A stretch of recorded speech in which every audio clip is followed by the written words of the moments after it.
Once again, rain pounds the Southland. This is Cory, and this is the O The Anthem podcast.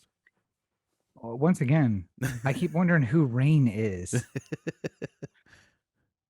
Good afternoon, everybody. It's Rob. Welcome to episode 394 of the O The Anthem podcast, coming to you from all over LA. But Cory is there at the O The Anthem studios, gentrifying LA, one neighborhood at a time. Thank you for joining us. Yes, thank you for listening to our podcatcher of choice. The easiest way, anchor.fm/O The Anthem. So I don't know what it is. My light is like especially bright today. So sorry I'm washed out, guys. But I don't feel like fixing that. So there we go. Yeah. So the official baby countdown is on. Cory went from being a barely employed journeyman soundman to I'm choosing not to work journeyman soundman. Well, I mean, yeah, I guess I would take issue with the journeyman soundman. I don't have a usual 9 to 5 like most people do, but it's fine. It's okay. You just look for new work. I don't have one of those jobs, or maybe it's yob. I don't know. It could be a soft J. I have chosen because I would rather not be in the position where I'm like on set and then all of a sudden I get a call where Rachel's like, my water broke, and I'm like, I can't really leave right now. Like, I would sort of need to wait until somebody could like replace me, like. But also, you'd be like every man in history before 1981 and just not be there for the birth of your child. Just meet her at the hospital after my work is done. After I go home, drop off my briefcase, have a steak, and then go to the hospital later. A steak and a cigar, and then hospital eventually. I mean, listen. Yeah, that sounds like a good plan. I don't see anything wrong with that. It's generations of men have been doing that. You choose to be a breeder. This is what happens. It's tough decisions. I think the ill-loved offspring of those men would prove that it's not a fruitful idea to not be available for it. So, and I don't know if you watched Mad Men, but he was loved by a lot of people. So, I want to be here for all these things. So I don't want to miss it, and therefore I'm taking time off to make sure that I'm here for the hopeful first month of little Casey's life, and and then I'll go back to work when I can. But it's gonna, a lot of people who are parents or soon to be parents are coming to the realization that like there will have to be some sort of considerations made for the fact that I'm gonna have to be around for the kid too. So it's tough, but it's good as well. It's a strong and very unique position to say, I work like 3 days a month, and I am also not going to work during the first month. I want my paternity leave. The problem is there's nobody to pay me the maternity leave.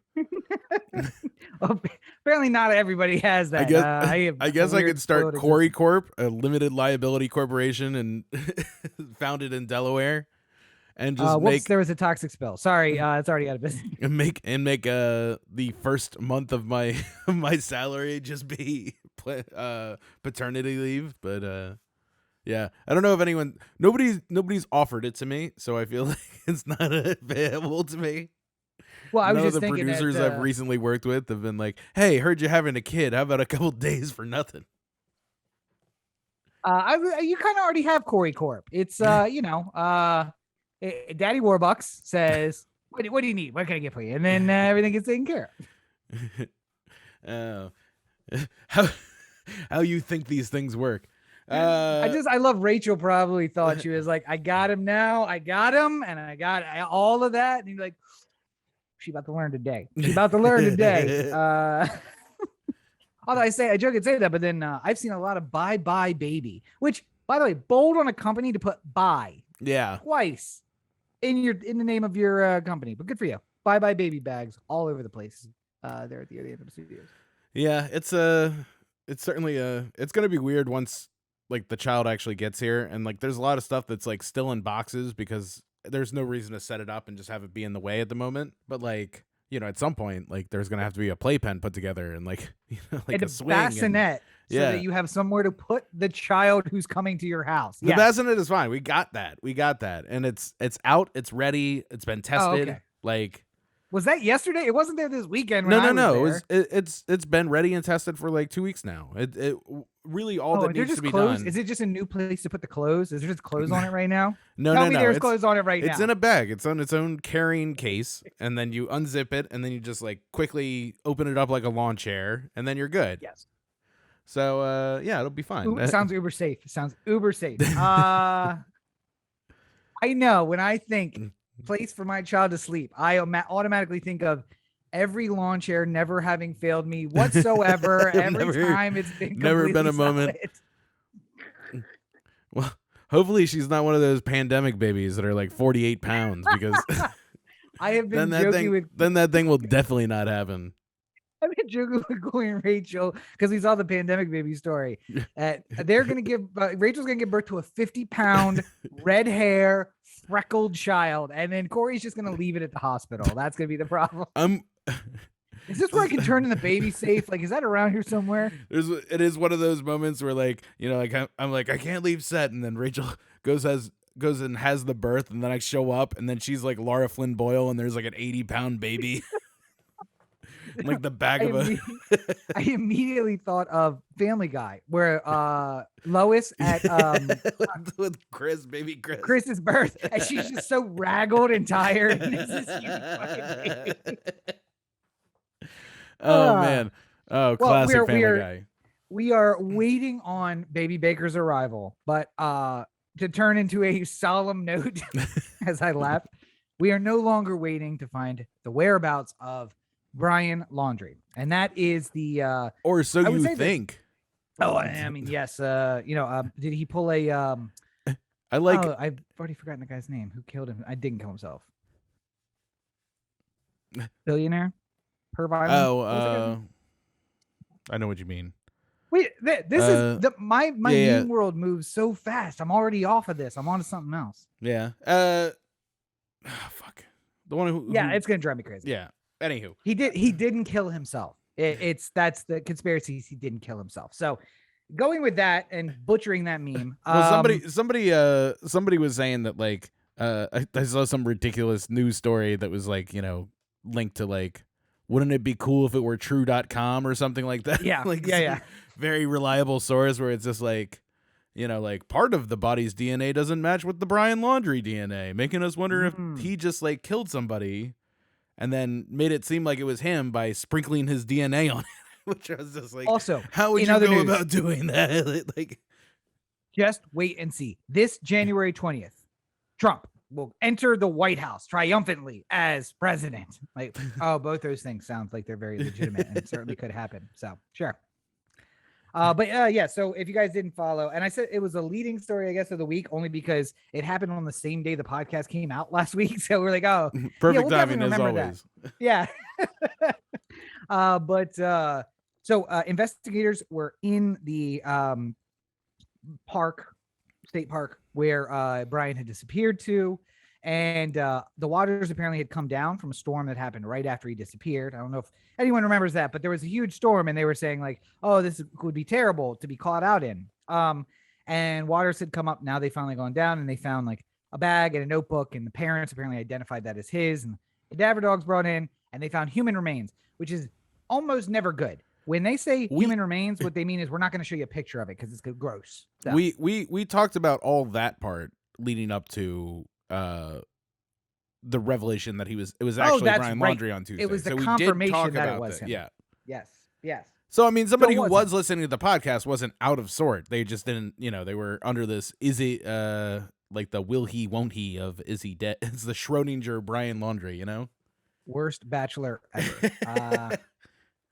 Also, likely the worst guy bachelor ever. Although I guess we'll see. That's another thing too. I think what everybody's asking is, what about all the unanswered questions? And there was a notebook, which apparently is recoverable, meaning not that they found it, but that they might be able to get some writing out of it. And I do want to ask you this, Cory. So let's say there has been some sort of terrible accident, or you get in a fight with your girl and you leave her in a parking lot, which I have done in my life.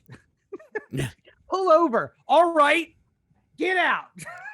What are you going to do? Sit out here? I'm going to call an Uber. We're in the middle of Yosemite. You put the Rachel accent on it, but being in Baltimore is basically where I was when all that stuff happened, just so it's clear. But yeah, you pull over, you let her out, you go back like 20 minutes later after you cool down, she's gone. And then just never answers her phone, never shows up. You go home. Oh, wait, she's dead? Oh, shit. So you go out into the wilderness and you write the tell-all of everything that happened in a notebook. Mm-hmm. And before they find your body, water comes in and just washes all the pages out. How would you like feel about that from heaven, I guess, that you Catholics believe in? What would you think? I mean, I don't think that's what happened. But like, okay, fair enough. Hypothetically, if he was innocent and he wrote, "Nobody will understand me. Here's what really happened." Or I mean, like, I feel like make you sound guilty, but let's say that you did it. You actually killed her. You being dead in the woods sounds the most guilty of all. Like, that's the, a little bit. And I mean, like, as much as I am a proponent of the criminal justice system and finding like final closure and a conviction and with jail time or execute whatever the locality allows. Like, if somebody does an awful crime in Texas, I know they're gonna get the fucking lethal injection. So there's no point in me really like losing a tear about it because Texas is gonna Texas.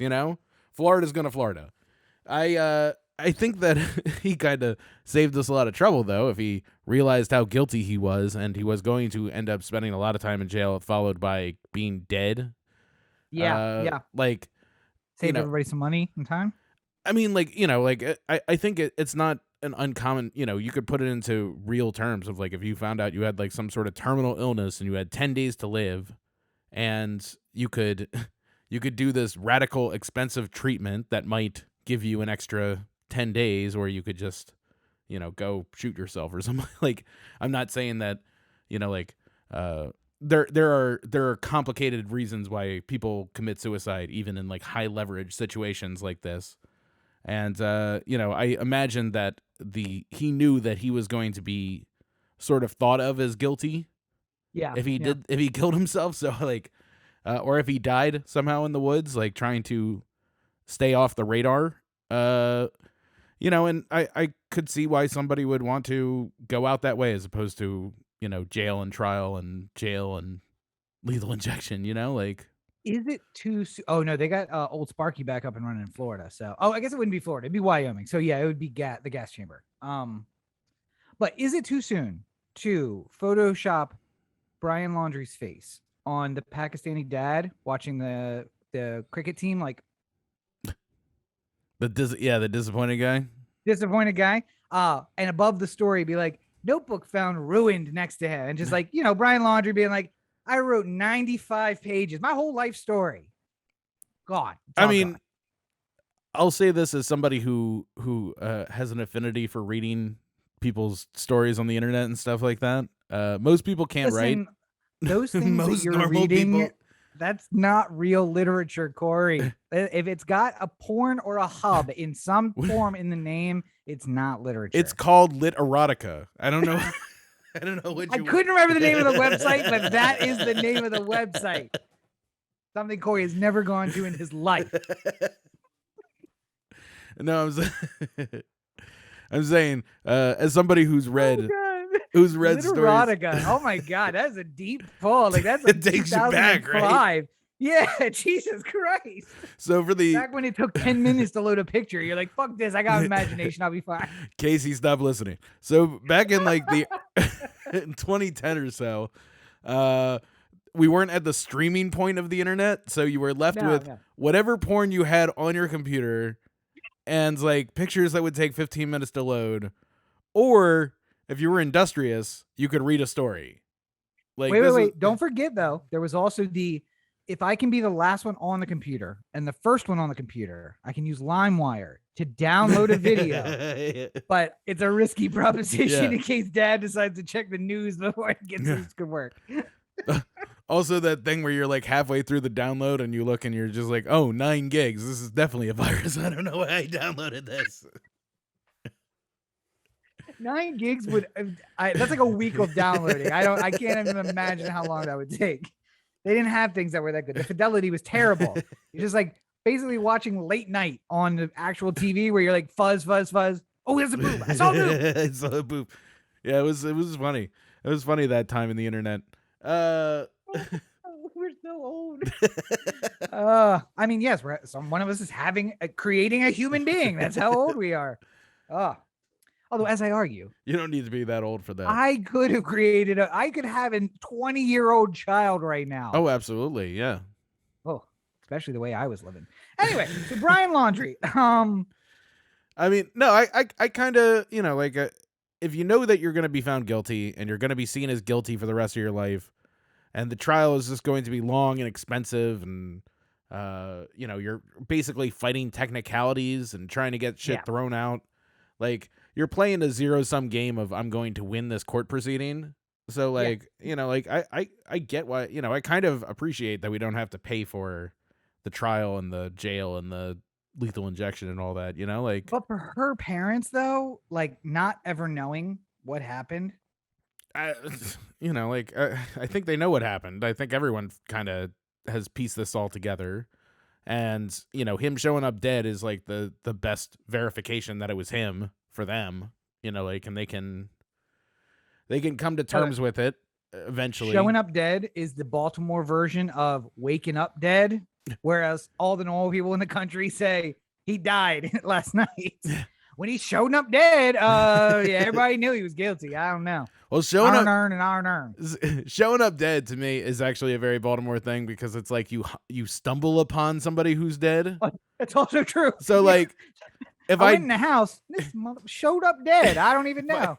If I was just outside of Sunoco back in Baltimore and Rob just found me like hunched over with gunshots in my chest and stuff like that, he'd be like, "Here's Cory showing up dead." I mean, also there's the he was late for work for 3 days and then he showed up dead. Yeah.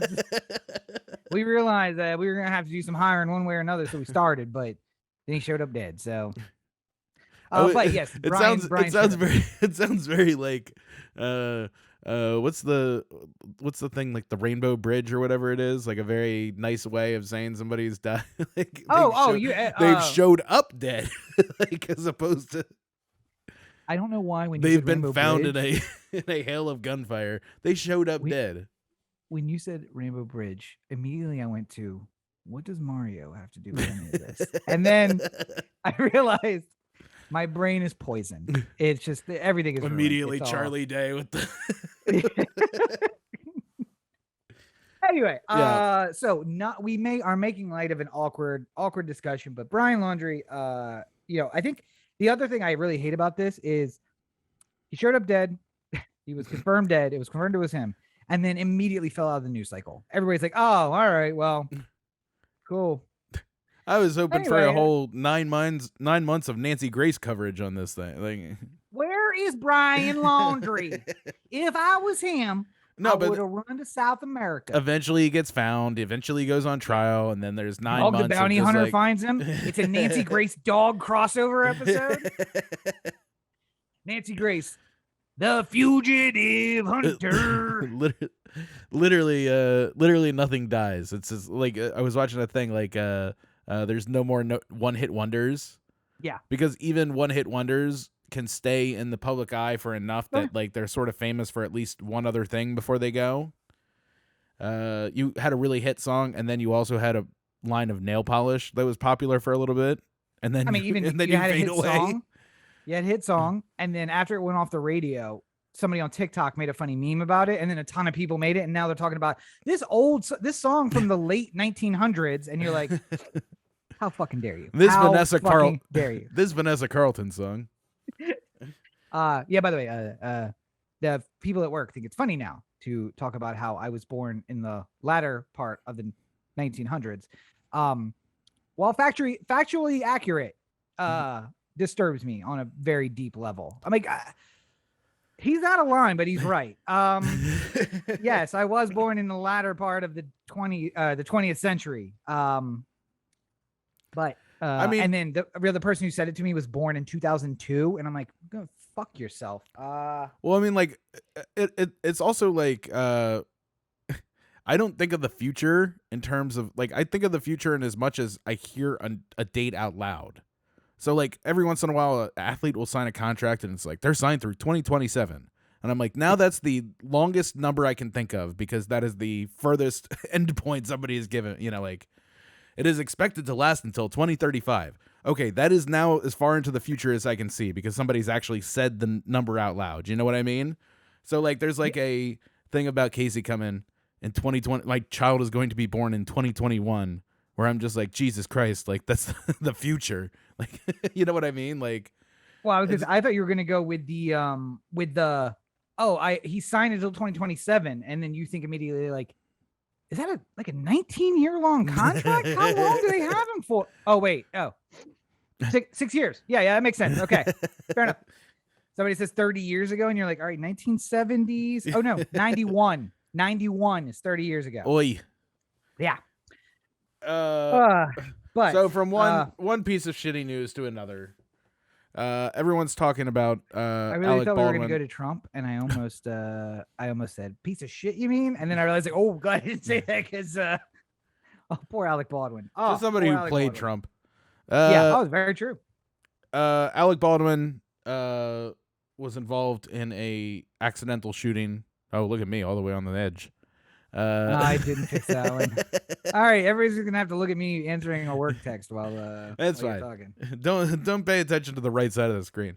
Alec Baldwin, as everyone knows right now, is involved in an accidental shooting on the set of a movie called Rust, where the DP died and the director was severely injured when a gun that was supposed to be a prop gun that turned out to have some sort of bullet or blank in it was fired in the direction of camera, and we know what happened from there.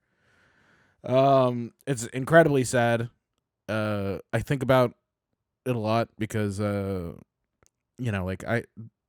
lot of the experience I have with guns on set are like the obviously fake ones, like the rubber ones and the ones that don't have any kind of like working mechanism. It's not like they're an old gun that's been decommissioned. It's like a gun that never worked to begin with.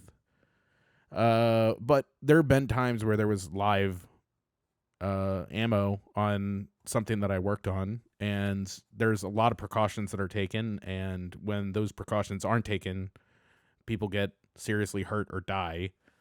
And that's what happened here. I mean, that's what happened with The Crow, with Brandon Lee, and a lot of people, just because you don't hear about people dying on set all the time doesn't mean that people don't get shot by some stupid gun that honestly doesn't need to be there in the first place. That's my personal opinion. I don't think we actually need the guns anymore because the special effects is so easy to do. Like it's so much easier to just add the fucking fire onto an obviously fake gun than it is to have something that needs to be like, you need to have an armorer for. I don't know. Like, I figured I could talk a little bit about like what goes on set with guns. So maybe people who are reading stories sort of get an idea of like what happened here. Well, and I just want to preface it just by saying, like, I've seen. And I never, my mind immediately goes to like, oh, which side of the political spectrum are you on? Which isn't fair. But I've seen people like, well, why didn't Alec Baldwin like, I'm sure you're going to get into this, but the actor trusts that when somebody says, no, you're good, it's safe, that it is. Because what the fuck does Alec Baldwin know about guns? He's like, all right, you give me the thing, and am I pulling the trigger or no? Yes, you're pulling the trigger because we want the puff of smoke when you pull the trigger. And he does, and a bunch of wadding gets, hyper sent and hit somebody in the chest or whatever. So I don't think Alec Baldwin as an actor is to blame. Now, as a producer, maybe there's some corners cut because they're trying to save money. I don't know. But as the actor who pulled the trigger, I don't think it's on him whatsoever. No, we know actors. They just take direction. They do exactly what you say. Like, good night, San Diego? Who the fuck put a question mark at the end of the... Well, I mean, like, I don't blame Alec Baldwin at all as an actor, correct? Because, this was all rehearsal too. So, there was a chance that he was asking them complex questions about what they would see and how they wanted it. Like, Yeah. are you going to see the gun? Do you need my finger on the outside of the trigger guard, or do you need it like I'm actually going to pull the trigger? That could have been a discussion because that was showing up on screen. And normally, you would try and do whatever you can if there was a gun, even if it had a blank or something like that in it, to not have anyone behind the camera. You do what you call locking it off, which just basically means you lock the camera in place so that it can't move on the tripod.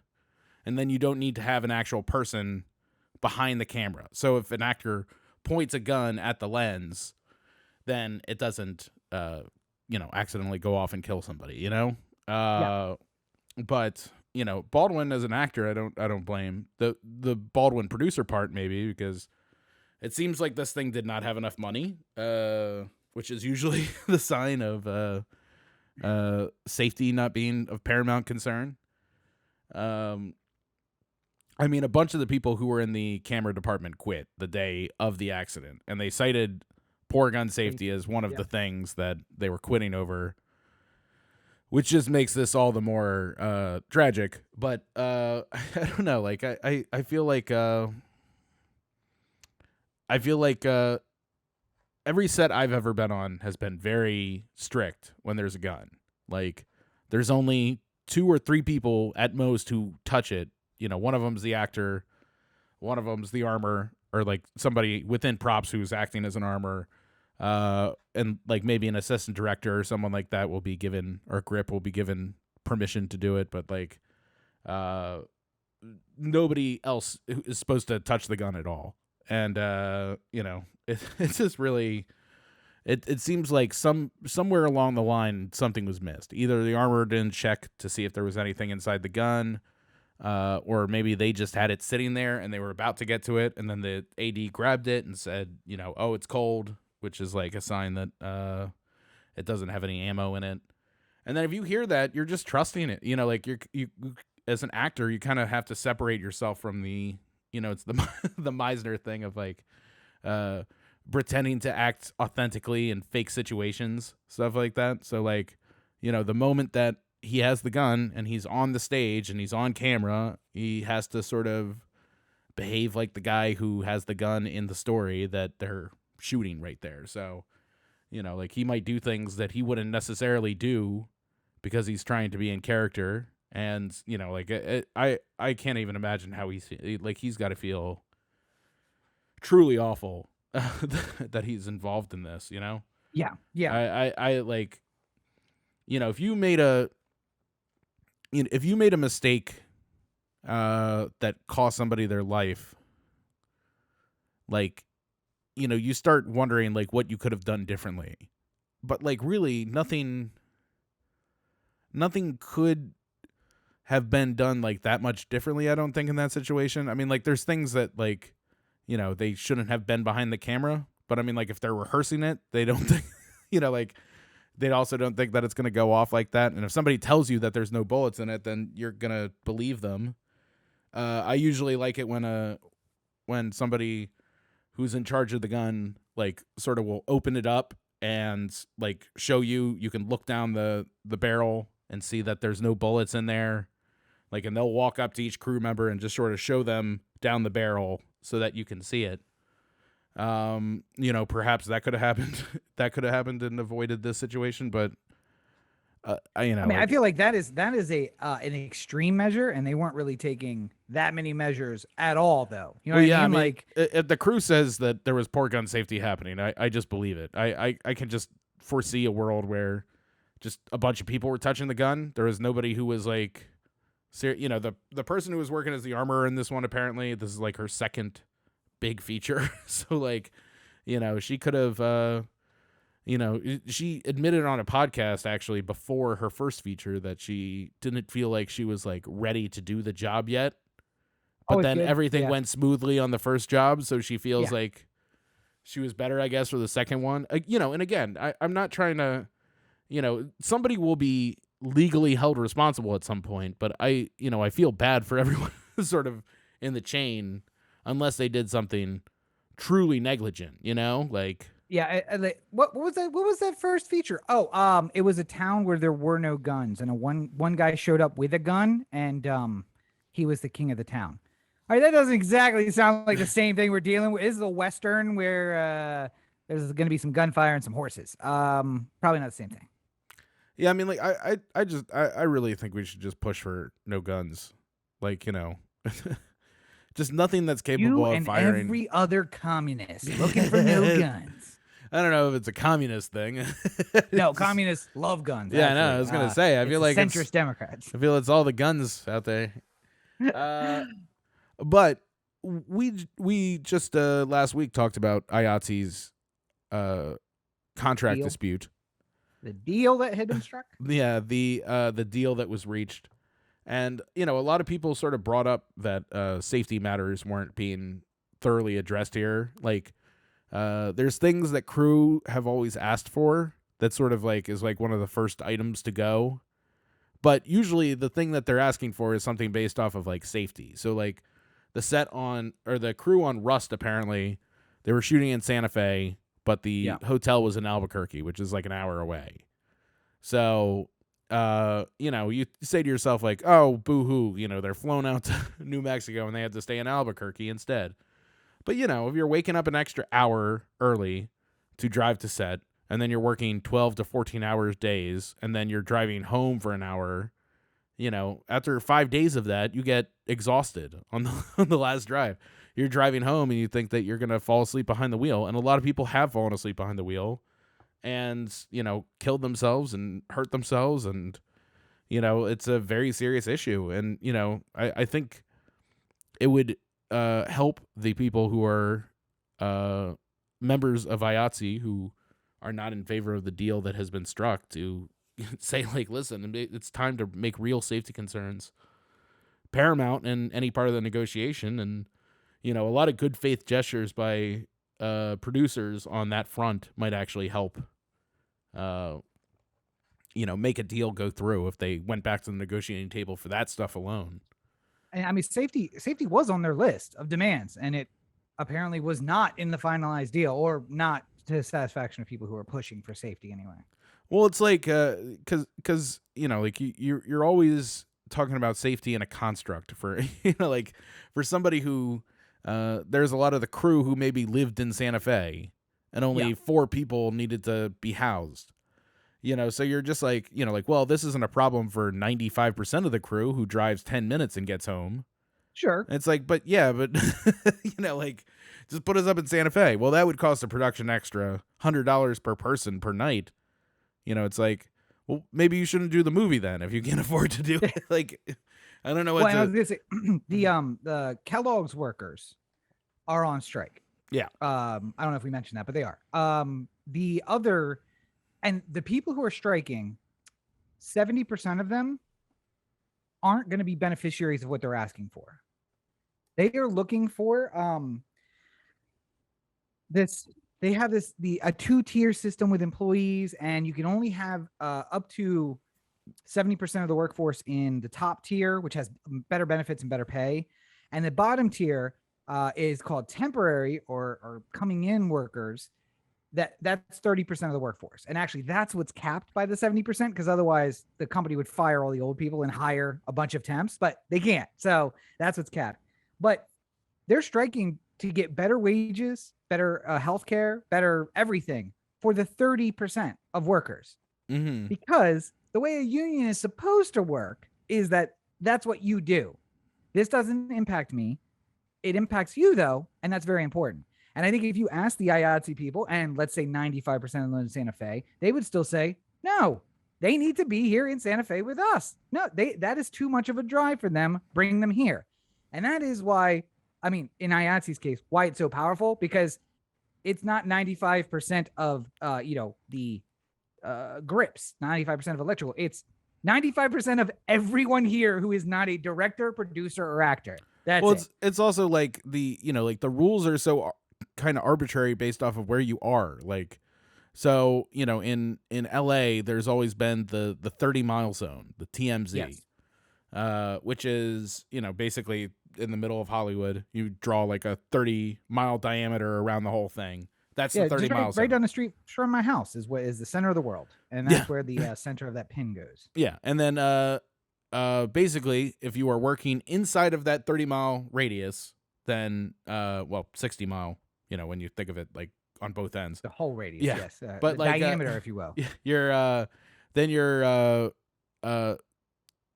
held to a certain level of like, you know, like you have this much time to get here. Like if you're shooting outside of it, the rules are completely different. You know, like it's like in one area that they're this way, and then outside of it they're completely different.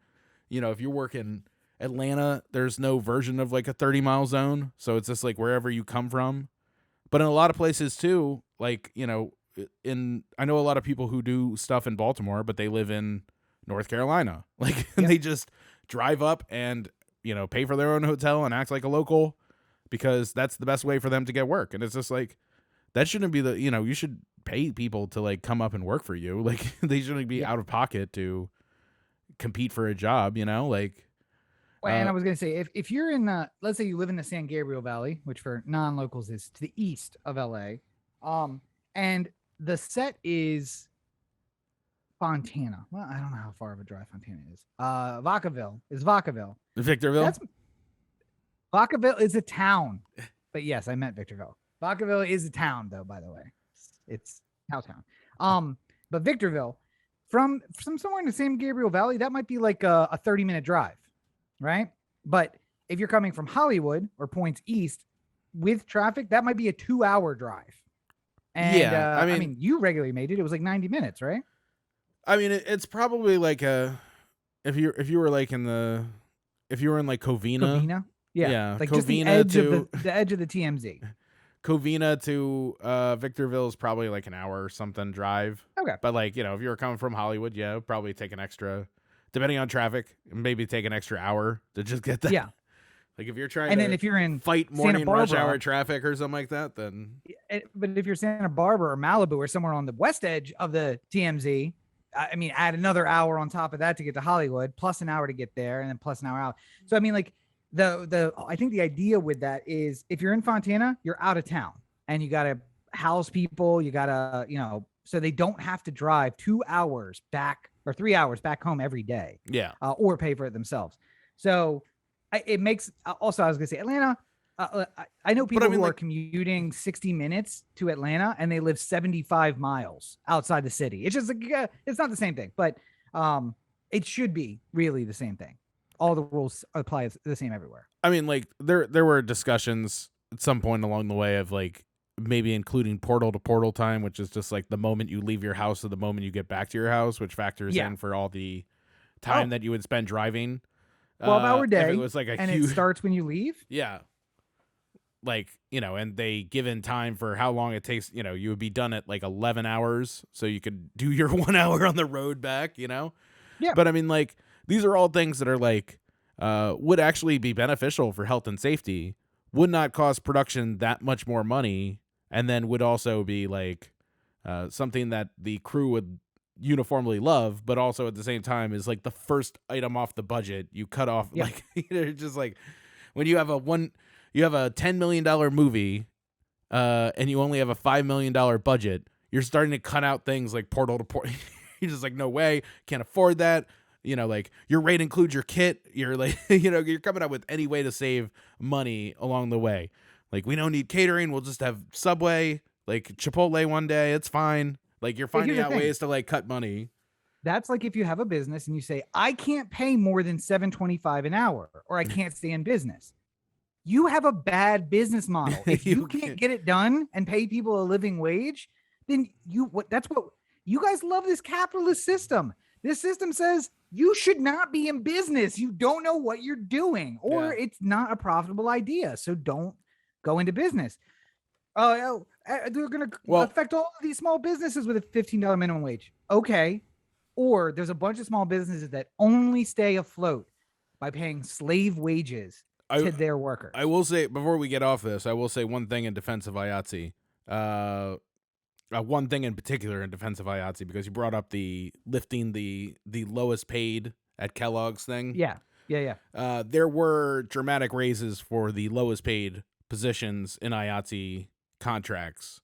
that was negotiated as part of this deal. So people who had traditionally been getting paid like nothing. I mean, like, you know, if you are a, you know, if you're like head of a department, like if you're a sound mixer or a director of photography or like a Steadicam op or, you know, like a key grip or any of these people, gaffer, like you can make a decent amount of money. If you're a PA, you are not making a decent amount of money. There's no PA that is getting paid like a decent living wage.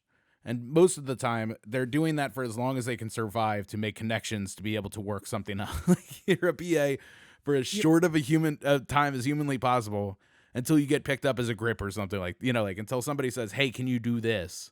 And then you say yes, and then they ask you to do it again, and you get paid for that job instead.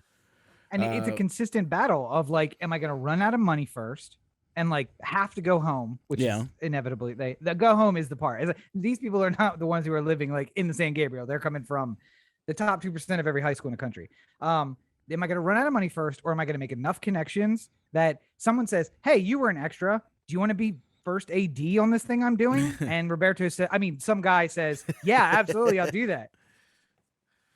Yeah, I mean, you know, you just sort of that's sort of how it works. But I'm glad IATSE really stood by that one. I mean, like you know, it reminds me of Tony Gwynn.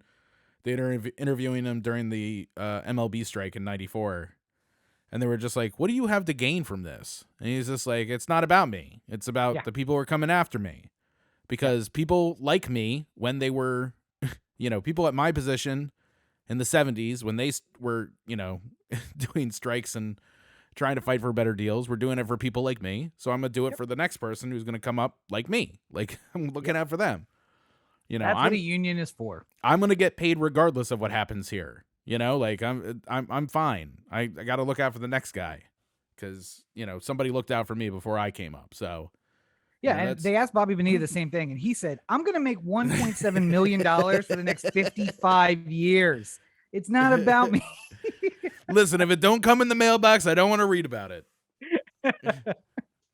Well, from I think it'd be really funny if he did get just that check, like, mailed to him every year. Only thing. I want it mailed. Send it. And then just, like, he's, like, one of those people who's just, like, fucking mail's delayed. It's been 5 days. I haven't got my check yet. Calling up them, it's like, you send that check? You got tracking on that check? I assume Bobby Bonilla does not have TikTok, because if he did and he didn't shoot a video of him in a robe, like dancing out to the mailbox, he has missed a huge opportunity. It's like, make it a national holiday, Bobby Bonilla Day. It's already a national holiday. But I would say, I do think that, I said this last week, I do think that IATSE's membership is never going to pass the deal that they agreed to. So it'll probably have to go back to the table. That remains to be seen. I just think that this Russ thing is another nail in the coffin of, well, we can just sign this agreement we have. They're never going to agree, especially when stuff like this continues to happen. And from one deal that is probably not going to get done to yet another deal that's probably not going to get done. The Build Back Better plan, actually, arguably, they're both really bad for middle-class Americans who are trying the failure of the deal. Bad for middle-class Americans who are just trying to make a living. Here's the secret about Democrats. Bad for everybody. Yeah. Like Republicans are really bad for poor people and on the left. Democrats, we came up with a really popular plan and we're going to tax billionaires to get it done. Well, that sounds incredible. Oh, the billionaires said no, so we're just going to tax you instead. Well, that sounds shitty. No, you already supported it. It's fine. We're going to pass it. Don't worry. You already said you wanted new roads and bridges. Too late now. How bad you want it? Yeah. Well, and let's start here. Didn't actually say that the billionaire said no. She just said she didn't feel like it would benefit the people of her district, which what she meant is the people who give her money, which means billionaires. I don't think she's once mentioned the people of Arizona and any of the things she did. Arizona is merely just the means by which I got to the Senate. I would do it in any state. I don't care what. I'm just going to make the argument. What's the state bird? I don't know. I fuck Arizona. I'm going to make the argument, and I will stand by this 4 years from now. They should just dig up John McCain and run him against her. I bet you he will win. Just prop him up in the coffin with a thumb up, and we're good. Oh, wait, no. Thumb down. The thumb down. and then it's gonna be money. He's Build gonna win it like an animatronic, so it can just do thumbs up or thumbs down. Oh, the hall of yeah, the like hall of guys presidents. who were never presidents. Oh, the hall of almost got it. almost. Oh, get a little bit faster now. But not only is the Build Back Better plan not looking good, also it has like 9 different names now because everybody's making a version and calling it something else. So that's also not confusing at all. But Biden still calling it the Build Back Better plan and calling it that as people shout, "You suck," and his rating just tumbles downward, unfortunately. But I will point, I didn't say this in the pre-show call, but I will point out he still has a rating that is higher than one president at this point in his presidency. So there's that. Second from the worst. Second from the worst. And arguably, there's a chance this country is going to reelect the worst in 2 years. So, I mean, there's that. Because we never learn. But yeah, Trump had a worse approval rating at this point in his presidency. But he's the only one who has worse. I mean, I feel like most people had the same sort of general, like my approval of Biden at this moment is the lowest it's been. Like if you ask me to quantify it as a number, it's definitely the lowest. And I think it's because I feel the way most people in America feel, which is you got elected and I was going to give you a little bit of time to figure it out, get your sea legs, like figure out what you were going to do. You have been arguing for him for months now. Let's give him a chance. Let's give him a chance. And you know what? Like there were parts of Trump where I said, give him a chance, like mostly before he actually took office and did shit. But there was I was saying the same thing for him too. And then maybe there were good people on both sides. Let's just give it a chance, okay? I definitely did not say that one. No, I just think that he hasn't done shit and nobody else has done shit. And that weighs on people. Like I understand. Did you see his town hall, by the way? The one last week? I was watching a little bit of it earlier, yeah. I don't really want to talk about it because but all I'm saying is someone at work brought it up and I said, this is what it looks like when you put a 77-year-old man on a stage for 90 minutes. He's just wandering around talking about nonsense. That's my dad. My dad you put him on stage in front of 100 people, he will wander around and talk nonsense after a few minutes. Now, he calls it religion. I say it's nonsense, but I mean, I feel that, there was a time and place where like if somebody had to deliver a speech in front of a group of important people, like I would task my dad with that. I'd say, you are capable of going up there and being cogent and delivering a speech in front of this group of incredibly important people, but I would tell him that when he was 60 or 55, like, because I didn't really know him before that. Like I knew of him, but like I wasn't, like I'm sure he was even sharper when he was 35, but I wasn't around for that point, Yeah. But now you were around. Yeah, you just not really taking in the sights and worried about your own. But now that my dad's 75, I can't I wouldn't trust him the same way to handle that kind of situation. I will still argue though. Your dad or my dad, we put him up at a QAnon convention, it will be a hit. Like, this guy's making some sense. Like, no, he's not. He never makes sense. Well, I'm gonna channel your dad real quick. Well, you guys are awfully friendly. The way that he interconnects the QAnon conspiracies, and then I'm like, well, what about this one? He's like, no, that one's not true. Same source. That one's not true. Okay, cool. Anyway, we're not talking about my dad. We're talking about another 77-year-old man who should not be running the country, Joe Biden. Yeah, I mean, it's again, I said this when he was running. It's not my fault that you all chose Biden. Like, I was here sitting in California waiting for people to survive long enough for me to vote for them, and by the time it came to be California, it was just Joe Biden and Bernie Sanders, and I guess Elizabeth Warren was still running at that point. She was like way the fuck out of it. Yeah, Bernie really had no realistic chance either. So it was basically like, are you going to vote for Bernie to thumb your nose at the eventual candidate, or are you just going to get in line and join the Biden train?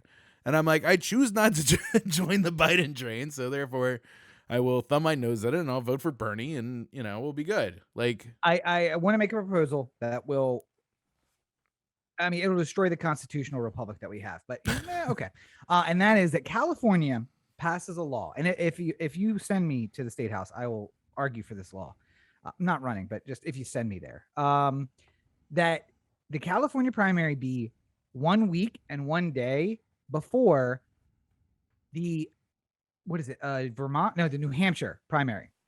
And New Hampshire's law says that its primary must be 2 days before any other primary. And we just start this continuum of we can never have an election again. Let's just let it go. So fun fact, California is moving itself way the hell up. I think California not to the front of the line though. No, but I think they're fourth now. I think it's before. Oh no, Iowa lost their shit. After the shit that Iowa pulled this last one, they're not. I think it's Nevada first. No, New Hampshire's always first. New Hampshire, Nevada, but Nevada's a caucus, so I thought that allowed it. Well, Iowa's a caucus too, but the caucus is what it controls. That's how they pick their delegates. So anyway, I know that California is like 3 or 4 next time, and Iowa's told to take a seat near the back. So, yeah, well, hopefully we won't have 19 people on stage in September that way. Like, let's just fucking clear this bitch out first. Somebody jumps out with 170 delegates, and you're like, all right, well, it's been real. Thanks, guys.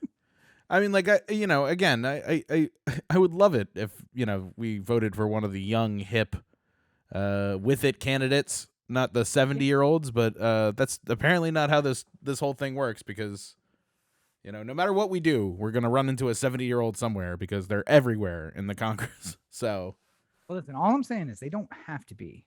The guillotine. They shouldn't be. They shouldn't be. They shouldn't be. There should be an age limit to running for office. Oh, if you could hypothetically aside, I don't vote. So if you hypothetically could, if you get to an age where the DMV might ask you to take a vision check, to renew your driver's license, I don't think you should be allowed to run for office in that state. Yeah. If Maryland says at 70, you're not allowed to just get your license renewed without coming in and then making sure that you're capable of driving still. Maybe you shouldn't be allowed to be governor at that point. To be fair, though, maybe not the best barometer because my dad went and got his license renewed and less than 2 months later passed out at the wheel and had a car accident. So I don't know if we want to put government in charge of who should be in the government. I just feel like this is probably a bad test. All I'm saying is that it takes away 75% of the most awful politicians we have if we just lop it off at 70, and say like nobody's allowed to. Because Kristen Sinema is definitely under 70, but she also should not be in a state house anywhere doing government. So yeah, but I mean, like with all the corporate donations and the things that control Kristen Sinema, I feel like she's basically in spirit a 75-year-old man. Like 75-year-old white man, that's for sure. Yeah, she's one of the she's like Jeff Flake, only in the body of a woman, like it's what if we had a place? Wouldn't it be funny if it was Jeff Flake all along? Like if he just rips off the Kristen Sinema mask and he's like, haha, you thought you got rid of the old Flakester. I've seen Jeff Flake. He doesn't have the dimensions to pull off Kristen Sinema. All I'm saying. But what if we took a place somewhere very nice like Kansas, and we just took everyone once they hit 65, they all go to this place. I guess that's. I guess we're defining nice differently these days, but okay, go ahead. Well, listen, when you're 70, you're probably going to be wanting to live out in the country somewhere. You're not going to want to be in the city. Well, like I think Florida more than like. Why don't we just put them all in Florida? Yes, like, we've already got a good Florida. Head start there, and then yes, but only part of Florida. Let's just take the western half of Florida, carve out Orlando, and then just end it. Why don't we just send everybody over 70 there? Why don't we just go down to Florida, find the people who are not the elderly, and then just politely ask them to spread themselves out around the rest of the South, and then we can just have like an elderly population. It'll just be like oh fuck, what's the name of that place down there that has like 100,000 people in it? Boca Raton? No. The one. Oh, the Glades? The retirement community. Fuck. Yeah, I thought it was called the Glades. No, it's something else. Okay, it doesn't matter. Okay, I will agree to this with 2 conditions. One's for me and one is for you.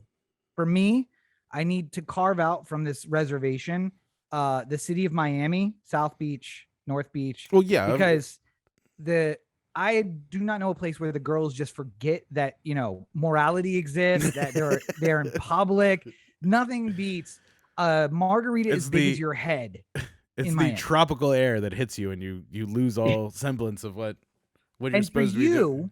I want to carve out Orlando and the surrounding areas. Because otherwise you're going to have to go to Disney here in California, which is the goddamn worst. And who wants to do Universal Studios Hollywood is fucking terrible. The one in Florida is the one to go to, even with the humidity and the tropical storm. So we'll carve out those 2 islands. I disagree. And the rest. And then we don't need sports, so you can just get rid of all the places. They don't deserve sports anyway. And you know what? If they field a team full of 70-year-olds, they might do better. The Bucks do have Tom Brady, so yeah, I was gonna say they're already in the habit of getting them.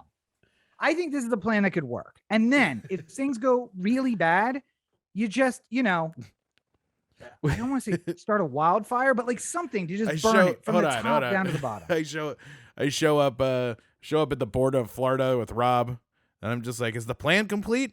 And you're like, sure is. We fenced off Miami, so we got that part all taken care of. It's all and good. Then, just the rest are just old people. I got rid of everyone who wasn't an old person. It's like, oh great, what'd you do with them? Do with them? I was supposed to do something with them once I. Where are they? We just got rid of I don't know. They're around here somewhere. Wandering around naked in the wild like God intended. It's like fucking Westworld. They're all just lined up naked in a garage somewhere. Here's the problem with that story, Cory, is that when you give somebody that kind of power, we would show up, 5-10 years from now, and we'd be like, everything's set. Yep, walls up. All right, all the old people are on the other side, and then they look at us and they tilt their head and they're like, almost. And then they walk us through the gate to the other side and lock it behind us. Because we think we're 22 and we're not. Going to be 40 very soon. Outfoxed by these goddamn old people. Like these fucking Gen Z is the worst generation ever. I scream from the other side of the fence and nobody's listening to me. Okay, boomer. Comes a voice from the other side. The worst part is I feel like millennials, when we get to be 70 and 75, are going to have more than enough like common sense that we're just going to be like, you know what? I'm gonna back out of this peacefully. I'm all done. I'm good. Meanwhile, the boomers just won't let it die. Like they're just like, no, every single moment I can have power until the very end. Like, please. Yeah, I can't. Gen A or whatever we're gonna call like Maxon and Casey's generation. Also, having grown up in poverty, they're going to be much like the boomer generation, ironically. And then we cycle back again. Yeah. The people who are like, oh, well, I grew up in my dad. I grew up in the Depression, so I have no different way of life. We don't waste anything. Maxon and Casey are washing their clothes in a river. They're going to appreciate when it all comes back around, but then they're going to hold on to power because they're like, no, I know what it's like to be not there. When they buy houses for $50,000 and. Yeah, working at McDonald's. Like, how'd you buy your first house? Worked at McDonald's? What? How? Oh yeah, starting at like 17. I got this house is like $25,000. Oh, God, I still can't afford a house because I'm still in debt $400,000 because the student loans just never got any smaller. I don't know what to tell you. Got to pay him for that. But when it comes to the deal, the Build Back Better plan, there are 2 obviously people who have been standing out. One is Senator Manchin, who is a coal guy from coal country who made his money in coal and then, surprise, surprise, doesn't want environmental protections in the bill. Who would have guessed? Right. And the other is the aforementioned Kristen Sinema, who, much like, you might consider a prostitute, is just available for whoever's got the most dough and continues to be available for whoever gets the most dough. And right now, pharmaceuticals seems to be the seems to be the John of the day. I mean, also pharmaceuticals and the CEOs of those companies who don't want their companies taxed, but also don't want to be taxed personally either. Right. So, that's the interesting, Cinema wants to get rid of, by the way, if you want to look up the most popular things that get pulled around America, being able to negotiate in group for discounts on prescription drugs is like a high 90s issue. Yes. There's not, because here's the thing. A high 90s amount of people have to buy prescriptions at some point or another. Like there's a very small carve out of people who never have to buy a prescription.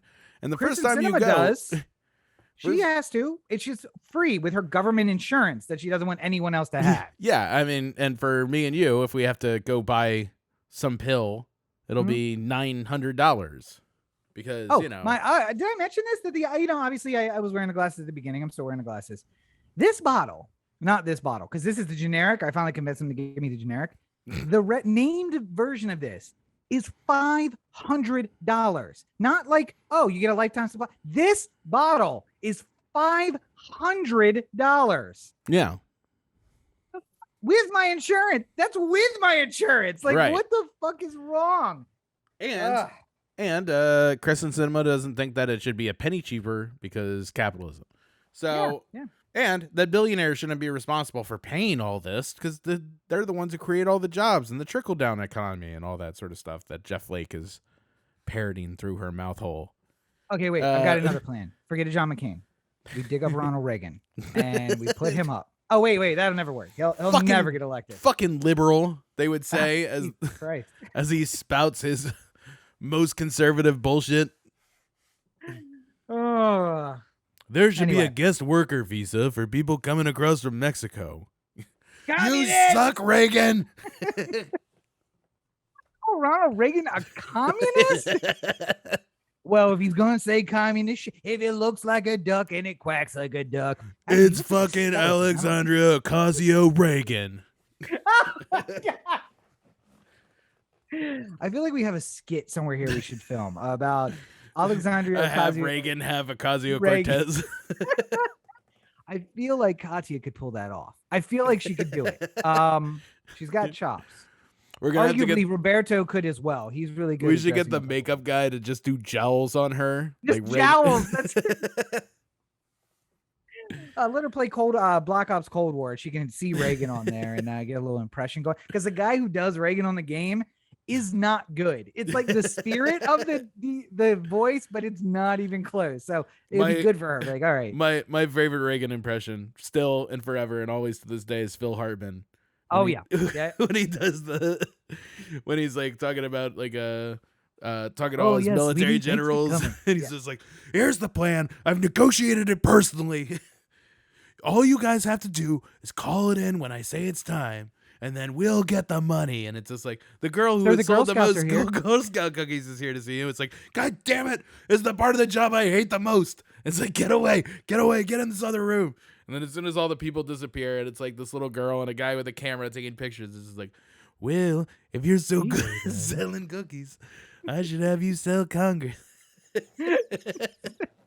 By the way, that clip is older than very nearly everyone who listens, including, I believe, us. I do believe that is like an 83 or 82. So I think that one was like 86 or so, but yes. Okay, all right. So not quite. I saw it later. I didn't see it at the time. I'll tell you that much. But before we get off of the Build Back Better plan, despite everyone's objections, it has been predicted they will have a deal by the end of the week, which means Biden is going to capitulate and just give everybody what they want to get this passed. And then forever it'll be the Build Back Better plan. You remember Joe Biden's thing? You're like, yeah, they didn't do fuck all, but it'll be his thing. So he'll have it forever. What really bothers me about it is that we've negotiated it down to getting rid of all the things that I feel like it couldn't afford to necessarily, like, for me, the climate provisions that it was going to offer, while not anywhere close to what should actually be done, was the most honest attempt to really sort of get ahead of this whole thing in a way. Yeah. Well, by the way, not get ahead. Deal with the problem that is already on top of us. As far as government bills go, this is as close to getting ahead of it as we will ever get. And the fact that all this stuff is basically just like carte blanche gone because Joe Manchin won't deal with it.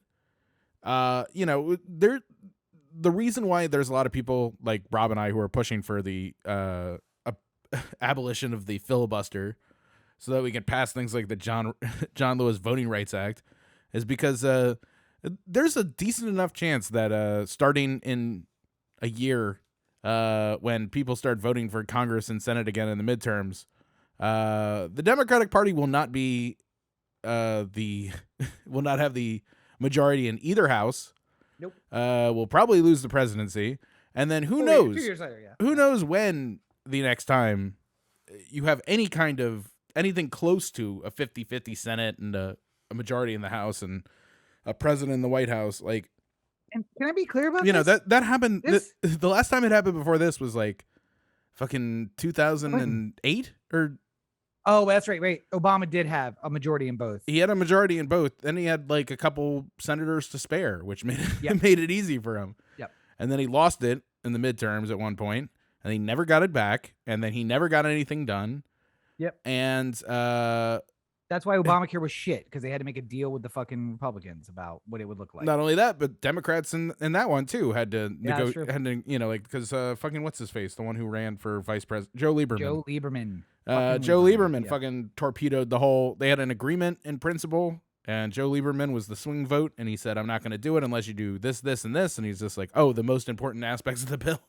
Yeah, sure. And then eventually this watered down shit got put through, and it's great in theory because you know, Obamacare is still sort of like the law of the land. But the problem is people don't remember what it was like before. When I was 22, off my parents' insurance, and just like, oh, I have the flu or I have a head cold, I'll let that go. And then 2 years later, I lost like 60% of my hearing in 1 year. Like, oh, what are you gonna do? I don't have money to pay for a doctor. And that's I wanted to say. We talked about unions earlier. This doesn't benefit me at all. I'm fucking rich. I am rich. None of this is good for me. I make a very healthy salary. I don't need free healthcare. I don't need I'm single. I'm not going to have kids. I don't care about the environment. Burn the whole fucking planet down. It's going to take more than 40 years and I'll be dead in 40 years. So fuck it. I do this not for me, but for everyone else. All the breeders out there who just pull-out game is so weak that they just reproduce unbelievably. I do it for you and the children that come from the, you know, bad pull-out game. Anyway. Well, we've already decided. Yet another episode we can't show to your daughter. I get it. Yes. Kristen Cinema has decided that even though the perfect person to the perfect people to help pay for the whole Build Back Better agenda would be billionaires who are not taxed and corporations who are not taxed. She said, no, I don't want to tax those people. So apparently as another way of getting the money that they would need for the Build Back Better agenda, Janet Yellen, the Secretary of the Treasury, has proposed taxing speculative capital gains, which is, in my mind, hold on, I'll say this. Hypothetically, I think there should be some sort of floor. You know, I would be fine with if you have more than, you know, $10 million or $50 million in investments, then perhaps you can start getting taxed on speculative capital gains. But generally speaking, I think this is a really fucking dumb idea. And I don't necessarily disagree with the floor. Because again, Jeff Bezos has no money. He is not a very wealthy man. I mean, he's not in the top echelon of what, like, Saudi princes have oil in the ground. That is a real thing that will produce at least more money every day until it runs out. Jeff Bezos has a large share of Amazon stock, which is highly valued, and a spaceflight company that is highly valued. But in reality, the benefit to that is he can build a $175 million mansion because someone gives him a loan against that capital that he holds. Yeah. That's the benefit of it. And so he's like, I want to build that mansion. They give him the money, and then he pays it back because he also gets paid very well. But Cory, in our pre-show call, you use our example of like me trying to buy a building, and they say, oh, well, you make six figures, so maybe that building, but certainly not this old building with the, is that a T on it? Nope. It was never owned by anybody who had a last name T. That is not how this building has ever been owned. But the reality is I could buy like a $20,000 house on my salary. Jeff Bezos can afford a $175 million house, not because of his salary, but because he owns all of the controlling share of this stock. And that stock has a value, at least for now. But I mean, like, remember the problem, Enron, Bezos. Remember Enron. The problem here, and you know, again, Rob and I have very different ideas of like what qualifies you as absurdly rich. I am rich. But, I know that I am not absurdly rich. A proposed taxation on speculative capital gains will only impact people who have the those things that would be gaining in capital gains taxes in an account that's linked to their name. So if you're a doctor or a lawyer or a dentist or, a bank vice president or something like that, somebody who makes a lot of money, you make 6 figures a year or something like that, you have a stockbroker at, Morgan Stanley or something like that, and you give them money to invest in the stock market and you watch it grow, hopefully, over the course of however long you have it in there. You get dividends, you see the value of the thing go up, and then eventually if you want to sell the stock and like buy a second home or something like that, then you would pay 5th or 6th. What? Or 5th or 6th. Home. Yeah, whatever. You would pay 37% capital gains tax and on whatever you were taking out, and then you would have the money. But the problem is, my example, much like Apple has a bunch of money trapped overseas. Yeah. They can't get it back to the U.S. So what they do is they get a U.S. bank to give them money, and then they default on the loan overseas, and the bank seizes that money in there, and now they still have the money in the U.S. Well, don't forget, during the Trump administration, there was also a tax holiday that was put on bringing money back over from overseas. Yes. It's not there anymore. And that money was used so Apple could start its own film company and streaming network. And so I have watched Ted Lasso. So we got all that money out of Ireland so that we could have Ted Lasso. So you're welcome. Which almost is worth it. You're welcome. He's a national treasure, really. It's a show that Americans love about 2 things that Americans hate, which I don't understand, but people like it. So that's good. You know what though? It's funny, like, cause I talk to people all the time about like what streaming services they have. And I've heard like 4 people tell me they have Apple TV Plus. Like 4. I have Apple TV Plus. I know you're one of the 4 that I'm counting, but I'm saying like I've heard like 4 people say that they have it, yet everyone's seen Ted Lasso, and I don't understand how this happens. Oh, because you get a free trial, like Paramount. Like you could just put in your email and get a free trial for like 7 days or 14 days. Yeah. And like, all right, I guess I'm binging Ted Lasso over the next week. Cool. And that's why nobody knows any other Apple TV shows. It's just, the only thing I watched was Ted Lasso. I only had a week trial. Also, though, when you don't pop out a bunch of kids, you have what's called a discretionary amount of income. My discretionary budget, I spend on cutting the cord because I don't want to pay for cable. So instead, I pay twice as much to get every streaming service I possibly can. But yeah, I mean, like, what I think is dumb about this, what Janet Yellen is saying, is not necessarily that she has an idea for, speculative capital gains taxes, but that she didn't leave any groundwork for it. So, I mean, like, just throw it out there. Just throw it out there. If Rob has $100 worth of stock, right? And he buys 1 share of $100 company, Boeing or something. What if I buy 1 million shares of a coin that is going to 100% increase in value over the next few years? Listen, my Shiba is looking impressive right now. If I took it out, I'd be able to buy lunch. No problem. Well, and listen, luckily, you're not, bringing new life into this world that will be impacted by climate change that's being created by all this Bitcoin. But anyway, go ahead. But basically what I'm saying is, like, by not laying any of the groundwork for what you're proposing here, you've left us in the position where we're just wildly speculating, which means that, like, Rob buys a stock that costs $100, and over the course of a year, it goes up to $150, right? And then he's taxed on the value of that $150 stock, the $50 that he's gained. You're going to pay 37% on. And then speculating, yes. And then again, when you eventually sell it a year later, you're going to pay 37% on the 150 as opposed to the 100. Well, just to be straightforward, I wouldn't, because I don't invest in stocks. I don't have cryptocurrency. I don't have a retirement account. I have nothing. If you have I just plan on being found dead and wrapped in newspapers at the age of like 45 and being put out on the curb on trash day. That's my if you have an investment property, you're going to be paying 37% gains on whatever you're doing every year. That would make me a landlord, and I am already a terrible person. The only thing I could do to make it worse was to be a landlord, or to start a company and therefore be a capitalist. So, Well, I'm a bad example. I'm not the one. Yeah. I ride a bird scooter everywhere because I don't need a car, and there's a lot of stuff in a car that are bad for the environment, and also the car is bad for the environment. So, I don't need it. So all I'm saying is that Democrats' plan, once we can't tax the billionaires, is thrown out the window, and we can't tax the companies, is thrown out the window. Tax middle class.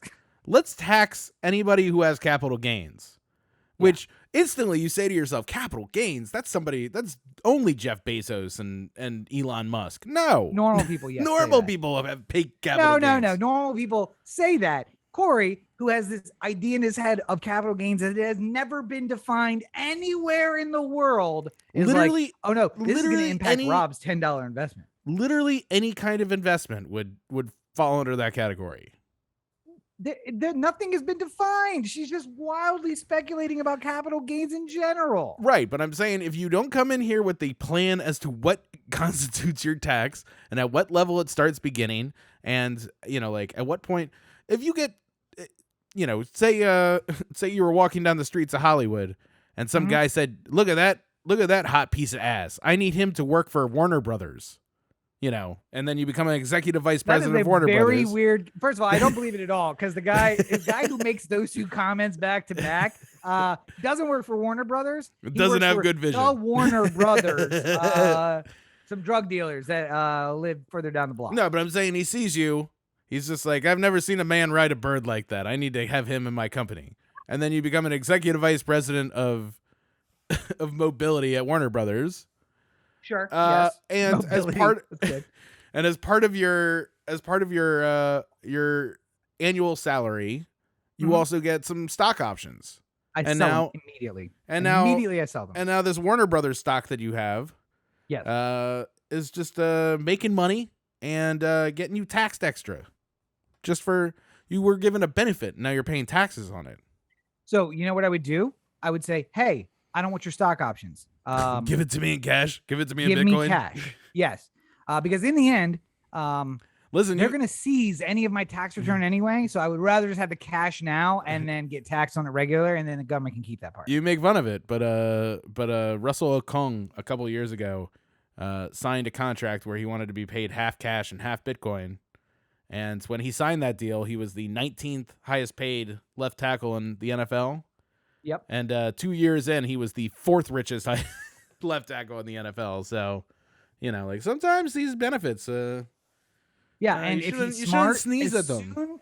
As soon as it hits his Bitcoin wallet, he turns that motherfucker into cash and then gets out. That's it. That's all I'm saying. All I'm saying is that deal is working out a lot better for Russell Okung now than it was back then. And he was doing really well for himself back then. Oh, the millionaire got more rich. Good to know. Anyway, let's just blast through the last topic because we're already at I can't even read it because I'm on my glasses. 120. Yeah. But here's the deal. There was a command center for the coup that has been revealed. It was at a hotel outside of DC and then moved to a hotel right downtown called the Willard. It's like right by the White House. Yeah, it's likely that the term lobbyist became the term lobbyist because Union General who became president, whose name is just flew out of my head. Grant? Ulysses Grant used to go to a hotel, which I'm pretty sure was the Willard, and get drunk at the lobby because the White House staff would not serve him to excess. So he would leave the White House to go get drunk at a hotel. And the term lobbyist came out because people would find him drunk and get him to agree to things and then show up at the White House the next day and be like, oh no, the president said we're go on this. So they started becoming known as lobbyists because they would wait at the lobby of the hotel. So it turns out the coup planned at the Willard Hotel. And much like Ulysses Grant, only I guess in the reverse, congressmen, senators, all people. And when you're thinking the list in your head of who would have been part of the planning for the coup, they're on the list. It's them. They would go to the Willard and meet with the people who were not working in government, but also planning a coup. And if this says to you, this sounds like some kind of spy thriller, certainly at the end of this, somebody's going to get charged. Someone's going to go to jail. Someone's going to get executed for treason. Except when you open the doors of the rooms in the Willard, instead of seeing like Goldfinger or something like that, you see Steve Bannon and Alex Jones.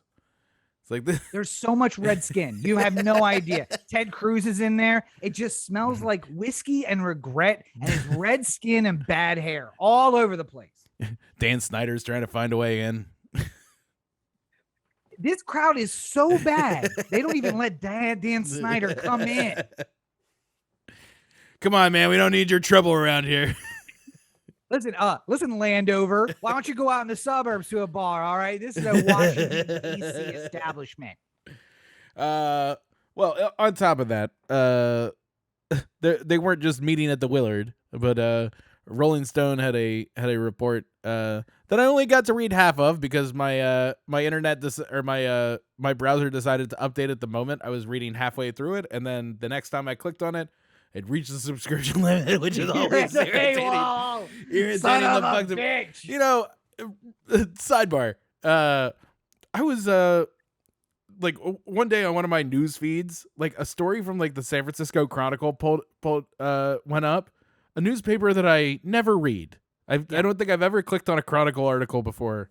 No. But like this specific story was about something not important, but it was like something that like I cared about. So I clicked on it. And they're just like, oh, to read this one, you have to be a subscriber to the San Francisco Chronicle. It only costs you $20 a month. And I'm just like, motherfucker, I want to read one story. Can you please either like A, give me one. Like, I feel like one should be the bare minimum. Yeah. Or B, give me an option to give you like a penny to read this one. Like, you know, do something. Because like, I'm not going to pay $20 a month to read the one article about the big luxury condominium that's sinking. You know, also, like, Google News, stop suggesting me stories that are behind a goddamn paywall. Because every time I find a paywall story, it's a Google News link. Yeah, and I hate it because I'll click it and then I'll be like, oh, can't read this story, and then all of a sudden I see paywall and I'm like, nope, bye. But once you've clicked, now you're more likely to be suggested that media source like the SF Chronicle. Yeah. And you're like, fuck no, Google, I don't want Chronicle articles. I'm not paying. So anyway, Rolling Stone, of the article that I read, about half of, there were January 6th attackers, people who were involved in the insurrection, had dozens of meetings with people in the House and people at the White House in regards to getting things ready for this January 6th attack. And just in your mind, close your eyes, say to yourself, who are the Congress people who are responsible for hosting these meetings? And you probably have a list about 5 or 6 names, and I'm about to rattle them all off right now for you. Marjorie Taylor Greene, Lauren Boebert, Gosar, Madison Cawthorn, Louis Gohmert, literally all these. Yeah. All the people you hear all the time who are right in the thick of insurrectionist tendencies. I think this, let me just describe this. And I think they have a word for this. A bunch of people meet in relative secret to plan an overthrow of the government. What? I feel like there's a term for that. Conspiracy? Is that a conspiracy? Sounds a little bit like a conspiracy. I mean, yeah. I mean, conspiracy is definitely like if I met with somebody else to plan an illegal act, it's certainly conspiracy. Yeah. That feels like it, right? Yeah. Yeah, but I mean, like, I feel like in this specific case, there's a higher calling, you know, like. Right. I mean, like treason. I mean, maybe if we combine the two of them, like a conspiracy to commit treason. That seems like that seems like a term that would work. I think. I mean, I feel like I should be hired at the Justice Department right now because tomorrow I would walk into the office and I'd say, "Hey, shouldn't we do something about all this conspiracy to commit treason?" And then all the Department of Justice lawyers would just look at me and it's just like, "We mostly just watch YouTube around here." And I'll be like, "Don't worry, Merrick Garland. Where's Merrick Garland? He's watching YouTube too. He's got really into the ASMR thing. Do you know what that is?" If there is somebody who is into ASMR, it is Merrick Garland. The soft-spoken, just listening to a finger like going up against a matchbook cover. Like, good stuff. Yeah. All right. Ooh, calm down, Merrick. Hey, Merrick Garland, get your ear real close for this one. Do your fucking job, bitch. There we go. How about do your job or quit? Do your job or Merrick quit. Garland. I feel like I don't even want to give him the option. I just want to call him a bitch. Like, he ain't doing shit. I really, like, what... I understand that the White House and the Department of Justice wants to have their hands-off relationship. I'm totally cool with that. But, you know, I also think that there's a, you know, like, I'd like to have a hands-off relationship with, like, my CPA, because I don't know... I don't know better than them, you know? I'd rather I'm them not trying to just tell them handle what stuff. to do. Yeah, I'm not telling him what to do. I'm not telling him how to do his job. But if I looked at my at my numbers and I realized my CPA fucked me real bad, you better believe I'm going to call him up and say, like, hey, what is this? Explain yourself, you know? Like, thinking about it, I have some concerns. I'm almost glad Merrick Garland didn't get on the Supreme Court, because I feel like some of those guys, the newer guys especially, would just bully him, and he'd be like, okay, all right, gun. Yeah, everybody gets a gun. At birth, everybody gets a gun. I'm with you. Let's do it. Okay. Yes, we're not women. We don't need abortions. I don't know why this is such a problem. the worst part of it would have been if he would have been voted in when Obama put him in, he would have quit after 2 years, because they would have insisted that he do work, that he do something all day with his life. First of all, and he would have been like, I don't want to do work. I don't want to do work. You're making me show up to places and judge cases? That's what I used to do. I don't want to do that anymore. I'm enjoying this not doing anything thing. Listen, to be fair, so why don't you just basically why don't I just quit? Right? Why don't I just quit and this Trump guy can find my replacement? That's what it would have happened, because clearly Merrick Garland doesn't give a shit about doing the job he's been picked for. He'd rather just twiddle some thumbs, just like this, or just sit around twiddle thumbs all day. Is it possible that he's bitter about not getting a Supreme Court job, so now he's just like, oh no, keep paying my check, motherfucker. I'm just gonna sit here and not do fuck all. This is a wildcat strike. I ain't telling you shit. If I get passed over for a promotion, best believe my ass is like, all right, keep paying me. Oh well. Would you say you do around here? Whatever the fuck I want. Once you get out of my face. What, you can fire me? Go ahead. Merrick Garland shooting a new version of Office Space at the Department of Justice. I'm seeing another skit. I feel like there's something here. It could be comedy gold. Fucking Jim Comey in the corner, like down in the basement. I do believe you have my stapler. Why are you still here? I thought we fired you. I was told this is where I should go. Come down here. I'll burn the building down. I'll do it. Wait, who's the boss in this case? Who's the Lundberg of this whole situation? Yeah, who's Lundberg? Because nobody seems to be checking on shit. It ain't Biden, that's for fucking sure. Maybe it's Buttigieg. Maybe he's just like, how's everything going here, guys? Shouldn't you do some work? I'm gonna need you to come in this weekend. It wouldn't be Buttigieg. Buttigieg has got his own scheme going on over transportation. The whole I'm not working, like paternity leave, I'm out. Okay. Yeah. Listen, no, I'm totally in support of him having paternity leave, and I think that he should do it. But at the same time, I would like it if, in between the story of him becoming transportation secretary and him taking paternity leave, I heard any other story about him doing anything. This is the whole problem I have. Like, I was willing to give Biden a little break, but at the same time, I expected at some point he'd start doing things like. Is it possible that Jen Psaki is Lundberg in this situation? Just like walking around saying things, defending it. Psaki, yes. Yeah. Yes. Or Psaki, right? Yeah, it's Psaki. The P's silent. Yeah. Is it possible she's Lundberg, just like giving bad news, but doing it with a smiling face, and that'd be if Lundberg only did his thing on TV. Yeah. Like a Max Headroom situation. Yeah. This is actually turning more into a Dilbert comic where like the boss is inept and nobody really knows what they're doing. And the one guy who can do his job is just hamstrung from doing anything because everybody's so terrible. Dude, it's just Wally. I'm seeing a Dilbert comic in my head.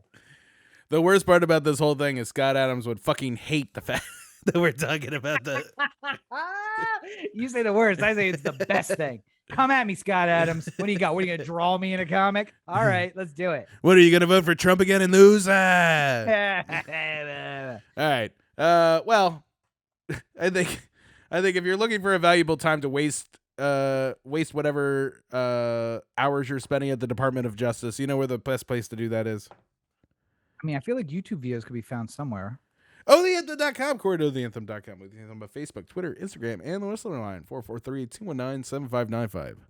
number again? 443-219-7595. And you can find me at my website, CoryBakerFilmmaker.com, except for you can't because it's currently down, but we'll be up shortly. In the meantime, Facebook at Facebook.com/CoryBakerFilm and at LegendsCB5 on Twitter, Instagram, and TikTok. And baby's coming, so excited for that. Oh, was that it? Yeah, that's it. That's all my you plugs. with a new content yell, but I have nothing left. I mean, listen. Wait. Listen, I told you about an idea for a new piece of content that I'd like to do, but then you guys went to the movies without me. I mean, I don't know what to tell you. You're in a new phase of life. Stop choosing a woman. Stop choosing one of two women over us, and then we will start choosing you. If I knew about it, I would have said no. I have plans. All I'm saying is, we've talked about on this podcast. One, work 3 days a week, or 3 days a month. Two, now taking paternity leave, which sounds to me like the perfect opportunity to create some content. I'm really Buttigieging this whole situation right now. You really are. I keep giving you rope and saying like, no, he's gonna do it. Don't worry. And then it just comes back and smacks me in the face. Eventually, he'll do something. Well, you can find me at Robert and Cheek on all your social media networks, robertandcheek.com. We have links to everything I'm doing. I am still theoretically streaming on Twitch, twitch.tv/Robert and Cheek. You can come play with me on Koukurius, KANKOU space KER space YS on Call of Duty. That's what I'm doing most of my time. I'm also reading and writing. Starting my young adult fiction series of books, which Cory's Child is the star of. So, Casey, if you're listening to this, one, I'm sorry. Two, why are you going through the back catalog? Something must have gone horribly wrong. I want to learn who my dad was, and then 3 episodes in, like, I'm good. She's like, I want to listen to the episode where he talks about how the Department of Justice fell apart. We were promised it would be better when it wasn't under Bill Barr. Well, where is it? First of all, that is not what she would say. Maybe that's what she would say. That's not how she would say it. She's going to be around someone who speaks barely English. And she'll also be around Roberto and Katya. So, I mean, there's going to be a real mixed accent. Did we talk about the fake accent thing on the podcast? Can I give you a quick preview of what she might sound like? Go ahead. Please do. Sailboat. Oh, has it hit you somewhere? Does that make you feel? No. You know why it hasn't hit me somewhere? Because as soon as she sent me that video, I started twice a week calls with him where I would talk about boats all the time until I wrung and smoothed and ironed that accent out of him. And now he's fine. Just do wait. Because he gets it like a little bit rather than every moment, every waking moment for all of his life. Just you wait. You're gonna go home to visit him. He'd just be like, "Come on, guys, show you where all the kids hang out." It's like, oh my God, there's so many words I must fix. I know. No, listen, if it gets that far, the only thing I would have to say about that is, I was at a point in my life one time where I didn't care about the future. And I was like, oh, I'm not going to be 40, burn the whole planet down. I'm back there. Let's just take off and nuke it from space. That's the only way. Rob just walks into the kitchen where Sarah's standing, like wiping off one dish. He's drinking his coffee. He's just like, so I've been thinking of Max, and you ever read the book Lord of the Flies? No, I would do for him what I did for myself. That's send him to an overpriced New York educational facility where he will learn that he sounds like a country bumpkin and then smooth that shit out of the voice on his own. He'll take care of it all himself. It didn't work for me. My accent only got worse in New York. You're absolutely right, it did. But luckily, he shares my genes, not yours. My problem is anytime I hear an accent, my accent comes back harder. I feel like it's a competition. Well, I think we've done good here today. Well, all right, yo. I would say that we dang did something, but I don't know if it was did something. We did something. I don't know if it's good. But as always, listening to the Anthem podcast, part of the O The Anthem Digital Network. For Cory, this is Rob. Have a great week, everybody. Especially you, Casey. Stay inside. Just another week or 6. You'll be fine. or 12 months. I don't know. I don't know how long they can stay in there, but I feel like By the way, I really want that 50-pound baby with red hair and freckles to come out. By the way, in fantasy, I have like the Schrodinger's Alvin Kamara going on right now, where I needed him to score a lot of points for one league and not a lot of points for the other league. Needed him to Why score would exactly. you do that? Oh, I guess just week to week. I was going to say week to week. I'm playing against him in one league, and I'm playing with him in another. And he fucked me. In other fantasy news, I have one good quarterback, really one quarterback at all, and he went down in the fourth quarter after scoring no points all day. So I'm not even going to look. We're just going to set the team for next week and call it a day. Bye. Bye.